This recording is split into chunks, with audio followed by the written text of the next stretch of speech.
Welcome back, everyone. We're diving into a conflict that often gets overshadowed, the 1965 Indo-Pakistani War. But we're going deeper than just the headlines, really trying to unpack it.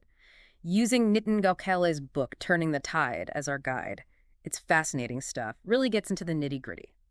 Yeah, what strikes me about this war is how much it reveals about the whole Cold War dynamic. It's like a microcosm of those global power struggles playing out in this volatile new region right after the birth of these two nations. And right at the heart of it all, you've got Kashmir, a constant source of tension. Right from the start, after partition, it's like this ember just waiting to be fanned into flames.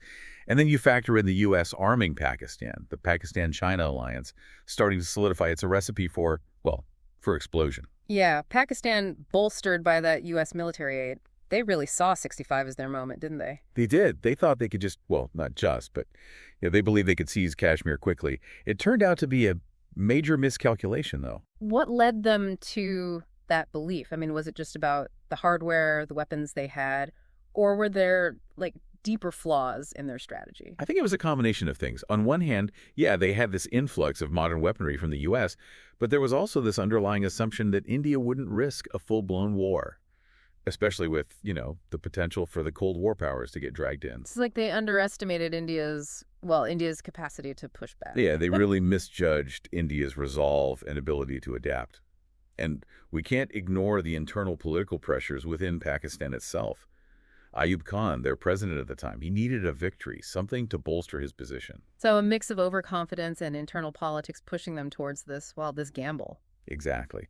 And, before we dive into the main conflict, we have to talk about that Rann of Kutch skirmish earlier in 65. That always seemed a bit strange to me, a border dispute over basically a salt marsh. It just doesn't seem like something that would trigger such a major conflict. It might seem insignificant on the surface, right? It's a desolate stretch of land. Yeah. But symbolically, it was huge. Those clashes, and particularly Pakistan's capture of Barabat, it really fueled anger in India. And I guess it gave Pakistan a sense that they could push the limits. Yeah, almost like a test run. So this small-scale clash, it's like the tremors before the earthquake. Exactly. It set the stage for that much larger confrontation just months later. It's kind of a classic case of, how these seemingly minor incidents can spiral out of control. It happens time and time again in history, doesn't it? Yeah. And so we move on to August 1965 and Operation Gibraltar. Now this is where things get interesting. A covert operation, insurgents infiltrating into Indian-administered Kashmir, trying to spark an uprising. It's like straight out of a spy novel. It really is. And the way it all unraveled, well, that's equally captivating. Yeah, wasn't there a shepherd involved? I remember reading about that. Muhammad Din. He was tending his flock near Gulmarg when he encountered these two suspicious guys. They were trying to get his help. But instead of helping them, he went straight to the authorities. Talk about being in the right place at the right time. It just goes to show human intelligence, even from the most unexpected sources, it can be a game changer. Absolutely. And what about Pakistan? I mean, they had invested heavily in this operation. What did its failure mean for them? It was a huge setback, a major blow to their plans. They were forced to change tactics, to shift gears, which led them to take an even bigger gamble just weeks later. Operation Grand Slam. Yeah, they're all in bet. And at first, it seemed like it might actually work. They made significant gains, pushed Indian forces back. And then? And then their own internal politics intervened. You're kidding. Right in the middle of this offensive. Ayub Khan decided to replace the general leading the operation, Major General Akhtar Hussain Malik. He brought in General Yahya Khan, a move that caused a crucial delay in the offensive. So personal rivalries, power struggles, they actually had a direct impact on the battlefield. A classic example of how internal divisions can undermine even the best laid plans. Wow, so Pakistan's big gamble, it backfired, partly due to factors they couldn't control. But how did India respond? They weren't just going to stand back and watch, were they? So Pakistan's offensive stalls, partly due to their own internal issues, giving India some breathing room. But they don't just, sit back and defend, do they? No, they go on the offensive themselves. A counteroffensive right across the international border into Pakistan. Bold move. Risky, even. It was, but a calculated risk, yeah. Relieve the pressure on Sham, force Pakistan to redirect their resources, and just as important, show that India is willing to fight and fight hard. And this counteroffensive, it unfolds in several key battles, right? Philora, Asal Uttar, those names jump out from the accounts I've read. Yeah, Philora, that was brutal. Tank battle, head-to-head. Indian forces up against those patent tanks Pakistan got from the U.S. The Cold War, right there in the thick of it. Yeah, U.S. weapons, Soviet weapons.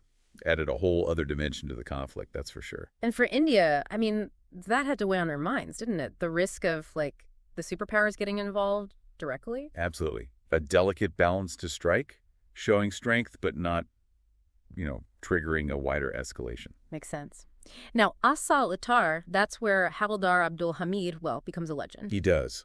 Recoilless rifle mounted on a jeep, taking on multiple Pakistani tanks, destroying several. Incredible story. David and Goliath stuff. His courage, his quick thinking, really turned the tide there. Yeah, amidst all the grand strategy, you see how individual actions can just, change the course of history. Right, that human element. It's always there. Absolutely. One thing that struck me reading about this war, it's the role of the Indian Navy, or rather, the lack of a major role. Surprised me, actually. Yeah, it's one of those aspects that doesn't get talked about much. They had a capable Navy, but the government, they were hesitant to really unleash it. Why? It seems like they could have really hit Pakistan hard. Couple of factors. One, the fear of escalation. Didn't want to risk the U.S. getting directly involved, which was, real possibility. And two, the desire to keep the conflict contained, geographically speaking. A wider war, nobody wanted that. So playing it safe, in a way, must have been frustrating for the Navy, though. Oh, for sure. Especially after the Pakistanis launched that raid on Dwarka. Symbolic more than anything but by. It did expose India's coastline as vulnerable, and it fueled the debate within the Navy about, whether they should have been more aggressive. The tension between military capability and political constraints, right? Always a factor in these situations. All right. But, we've talked a lot about the military side of things. What about the civilian population, their experience of this war? Yeah, I was struck by the accounts of, ordinary people stepping up, supporting the war effort. Oh, it was incredible. Truck drivers running supplies under fire, villagers helping soldiers, entire communities rallying around the troops. Real sense of national unity, of everyone pulling together. It was a total national effort. Civilians, they were vital, not just logistically, but in terms of morale, keeping the spirit up. Powerful stuff. So, amidst all this, the fighting rages on. How does it end? This war, So we've been really digging into the details of this war, the strategies, the politics, the human side of it all. But like all wars, it eventually comes to an end. How did this one finally wind down? Well, it wasn't a clear victory for either side, really. The fighting stopped with the UN-brokered ceasefire on September 23, 1965.